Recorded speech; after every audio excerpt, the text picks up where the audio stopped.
Hi guys, welcome to my newest video. Thank you for clicking on it. I hope you all are well. Today we are going to do a devotional.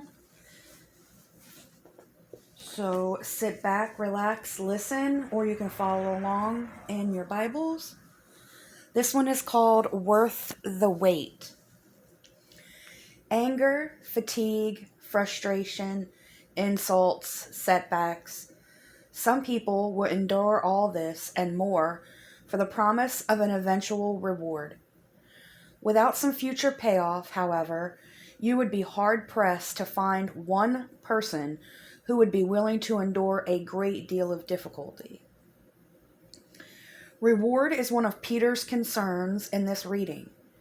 After Jesus makes a startling revelation about wealthy people and salvation, Peter begins to worry about his chances of being saved. In addition, he begins to wonder if leaving everything behind to follow Jesus is worth it. But Jesus knew that the cost of being one of his followers was great, and he didn't expect those who followed him to leave everything for nothing. He did, however, expect them to trust him and learn the truth about who is doing the saving and why. So we're going to go ahead and read Matthew chapter 19, verse 1 through chapter 20, verse 34. And I am going to actually read it myself, so let me get a drink.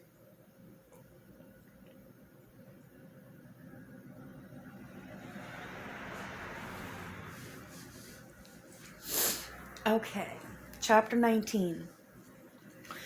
When Jesus had finished speaking these things, he departed from Galilee and came to the borders of Judea across the Jordan. Also, large crowds followed him, and he cured them there. And Pharisees came to him, intent on testing him, and they asked, "Is it lawful for a man to divorce his wife on every sort of grounds?" In reply, he said, "Have you not read that the one who created them from the beginning made them male and female, and said, 'For this reason, a man will leave his father and his mother, and will stick to his wife, and the two will be one flesh?' So that they are no longer two, but one flesh. Therefore, what God has yoked together, let no man put apart." They said to him, "Why then did Moses direct giving a certificate of dismissal and divorcing her?" He said to them, "Out of regard for your hard-heartedness, Moses made the concession to you of divorcing your wives, but that has not been the case from the beginning. I say to you that whoever divorces his wife, except on the grounds of sexual immorality, and marries another commits adultery." The disciples said to him, "If that is the situation of a man with his wife, is the situation of a man with his wife..." Okay, let me try this again. The disciples said to him, "If that is the situation of a man with his wife, it is not advisable to marry." He said to them, "Not all men make room for the same, but only those who have the gift. For there are eunuchs who were born that way, and there are eunuchs who were made eunuchs by men, and there are eunuchs who have made themselves eunuchs on account of the kingdom of the heavens. Let the one who can make room for it make room for it." Then young children were brought to him for him to place... No, why am I having such a hard time reading right now? I'm really sorry, guys. Then young children were brought to him for him to place his hands on them and offer prayer, but the disciples reprimanded them. Jesus, however, said, "Let the young children alone, and do not try to stop them from coming to me, for the kingdom of the heavens belongs to such ones." And he placed his hands on them and departed from there. Now look, someone came up to him and said, "Teacher, what good must I do to gain everlasting life?" He said to him, "Why do you ask me about what is good? One there is who is good. If though you want to enter into life, observe the commandments continually." He said to them, "Which ones?" Jesus said, "You must not murder. You must not commit adultery. You must not steal. You must not bear false witness, honor your father and your mother, and you must love your neighbor as yourself." The young man said to him, "I have kept all of these. What am I still lacking?" Jesus said to him, "If you want to be perfect, go sell your belongings and give to the poor, and you will have treasure in heaven, and come be my follower." When the young man heard this, he went away grieved, for he had many possessions. Then Jesus said to his disciples, "Truly I say to you that it will be difficult for a rich man to enter the kingdom of the heavens. Again I say to you, it is easier for a camel to get through a needle's eye than for a rich man to enter the kingdom of God." When the disciples heard that, they were greatly astounded, saying, "Who really can be saved?" Looking at them intently, Jesus said to them, "With men this is impossible, but with God all things are possible." Then Peter said in reply, "Look, we have left all things and followed you. What then will there be for us?" Jesus said to them, "Truly I say to you, in the recreation, when the Son of Man sits down on his glorious throne, you who have followed me will sit on 12 thrones, judging the 12 tribes of Israel.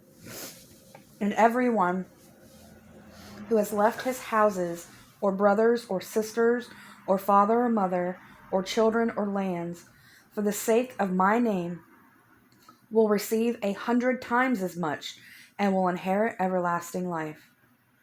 But many who are first will be last, and the last first." Chapter 20. For the kingdom of the heavens is like the master of a house, who went out early in the morning to hire workers for his vineyard. After he had agreed with the workers for a denarius a day, he sent them into his vineyard. Going out also about the 3rd hour, he saw others standing unemployed in the marketplace.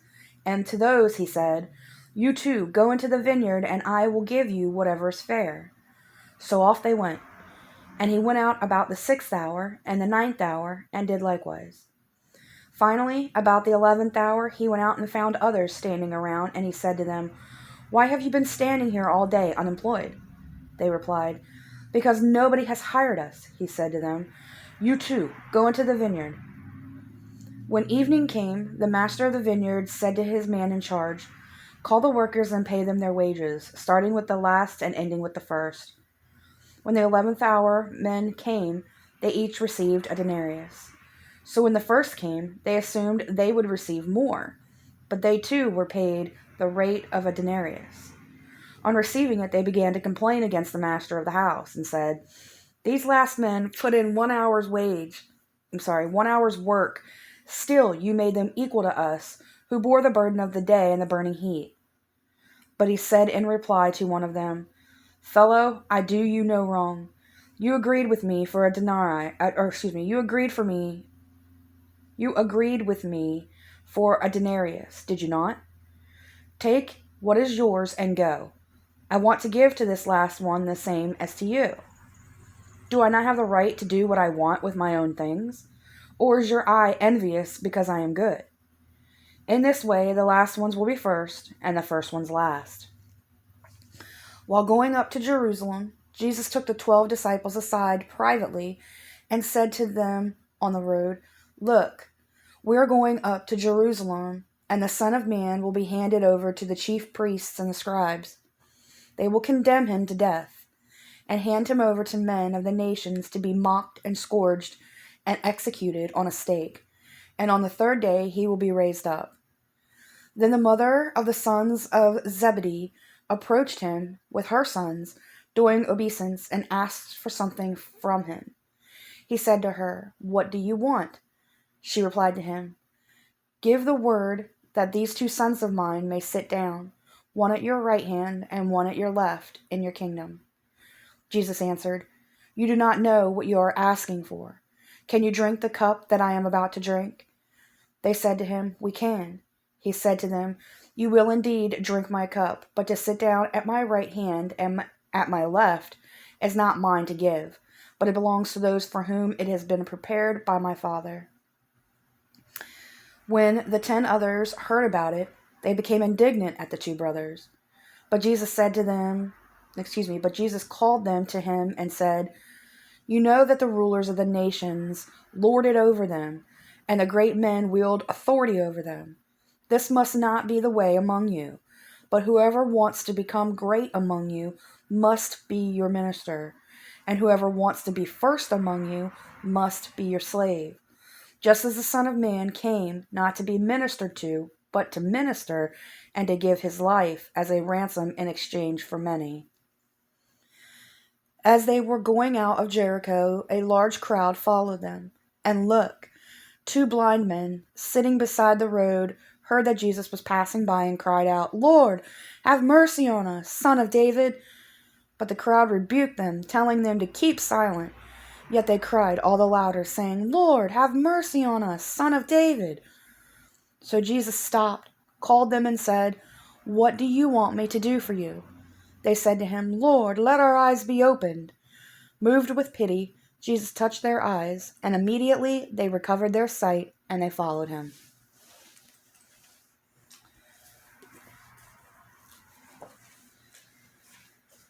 Okay, so Jehovah's rewards don't appeal to those like the rich young man who desire instant gratification. If Jehovah gave out immediate and material rewards for obeisance, some people would obey him for the wrong reasons. And Jehovah doesn't want people to obey him just for the potential rewards. He prefers that people obey him out of love and gratitude.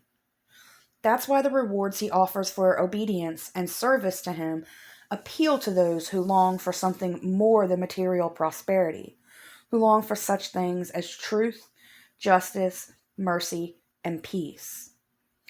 Don't look for the immediate rewards of money, comfort, and status when serving Jehovah. Instead, be willing to wait for the greater reward of spending eternity in his presence. But most of all, serve Jehovah out of gratitude for what he has done for you and out of love for who he is, not for the rewards that he will give you. That is it. We are done. I hope that you all got something amazing out of this. I know I did. I really appreciate you being here. I really appreciate you listening to this devotional. It's more important to me for you guys to hear these devotionals on my channel than anything else that I upload and put out. This faith-based content that I put out is... It ranks higher than anything else I have on here. You know, it's the most important thing. And if I get one view, then that's one person who heard Jehovah's word. And that's maybe one person whose heart was touched in a good way, or whose life was changed in the direction towards Jehovah. And my goal ultimately is to use these devotionals in my channel to spread the word and bring people closer to Jehovah when possible. I would like in the new year to have more devotional videos up. And with that being said, keep your eyes open for a little interesting video after the first of the year about my channel and where it was, where it is, and where it's going. With that being said, I want to say thank you again for you being here. Thank you to all of the people who are subscribed to my channel. Thank you to all of my viewers, all of those who comment and give a thumbs up. I truly appreciate each and every single one of you. That is not just something that I say, that is something that I mean from my heart. I hope you all have a great morning, afternoon, or evening, whenever and wherever you are watching this. Love and hugs. Bye, guys.